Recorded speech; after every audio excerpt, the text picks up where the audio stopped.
Comment créer des publications avec les hashtags sur Instagram? Bonjour à toutes et à tous et bienvenue dans cette minute coaching. J'ai l'honneur d'être avec Marie-Soie. Comment tu vas? Très bien, et toi? Ça va super. On va vous parler d'Instagram parce que c'est la personne qui m'a fait grandir de 0 à plus de 50 000 followers. Je sais, c'est dingue, mais ça m'est arrivé et vous aussi, ça va vous arriver grâce aux hashtags. Alors pour moi, ce n'était pas ce qu'il y avait de plus important, mais c'est Marie qui va vous en parler parce que finalement, chaque détail va compter. Alors oui, je suis d'accord avec toi, ça fait partie de la machinerie. Après, il ne faut pas faire que des hashtags et pas en mettre une tonne pour rien, parce que sinon ça part de partout. C'est un peu comme les mots-clés sur YouTube. Si on a plein de mots-clés qui n'ont aucun sens avec la vidéo, on n'arrivera pas à se référencer. C'est ça. Du coup, sur Insta, ce que tu m'expliquais, c'est qu'il faut vraiment garder des hashtags qui soient en lien avec la publication qu'on va réaliser. Voilà, c'est-à-dire que tu as défendu une idée, tu as parlé d'un sujet bien spécifique. Il faut quand même mettre ce sujet de niche, c'est hyper important. Oui. Donc avec des hashtags aussi un peu plus généralistes, quoi. Mais alors du coup, la question que je me pose, c'est est-ce qu'il y a un certain nombre de mots-clés, de tags, tu vois, de caractères possibles pour des hashtags? Alors je sais que tu peux aller jusqu'à 30. D'accord. Après, en fait, tu divises ta force si tu en fais trop. Intéressant, parce que ce n'est pas forcément le cas pour tous les outils comme Google, YouTube, etc. Donc là, sur Insta, si on en met trop, on est quand même en train de diviser nos forces. Disons qu'Instagram a besoin de comprendre ce que tu fais.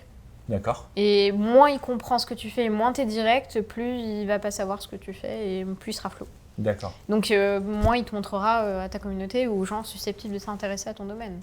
Alors du coup, les hashtags, on les a vus, c'est sur les publications.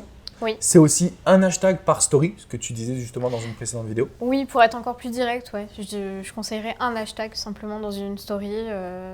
Parce qu'en fait, les stories, c'est des vidéos qui sont tellement courtes que tu peux pas aborder 10 000 sujets.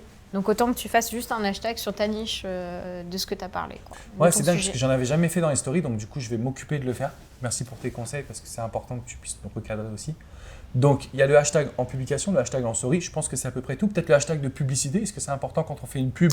Un IDTV, ouais. Publicité, non.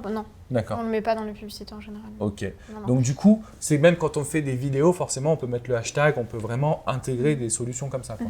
Parce que les publicités sont faites via Facebook, donc tu cibles déjà les trucs, donc tu n'as pas besoin d'avoir des références supplémentaires avec des hashtags qui sont moins précis qu'une publicité très ciblée que tu as payée et que tu as organisée d'une façon bien professionnelle, quoi. Et la question du coup qui me vient à l'esprit, c'est est-ce que tu penses qu'il y a encore des gens qui cherchent en fonction des hashtags? On va prendre par exemple business. Est-ce que tu penses qu'il y a des gens qui vont taper business sur Instagram pour essayer de comprendre? Oui, alors pour essayer de comprendre, je ne sais pas, mais en tout cas, des personnes qui s'intéressent au business peuvent s'abonner carrément à l'hashtag business. Super important. Donc là, à partir du moment où tu t'abonnes à l'hashtag business, tu vas recevoir une tonne d'activités à propos du business. Ça peut être de la motivation. Je pense que ça, c'est très important. En tout cas, c'est comme ça que moi, j'ai réussi à me développer sur Insta en envoyant de la motivation aux personnes qui me suivaient. Et du coup, on peut soit s'abonner au hashtag, soit nous-mêmes mettre hashtag motivation au quotidien pour justement avoir ce flux de trafic qui va venir sur votre compte. Est-ce qu'il faut viser un maximum d'abonnés, un maximum de vues, de commentaires? Quelle est la première métrique que tu penses qui pourrait… Donc on a les hashtags, mais après, qu'est-ce qu'on doit aller chercher? Les commentaires. Les commentaires.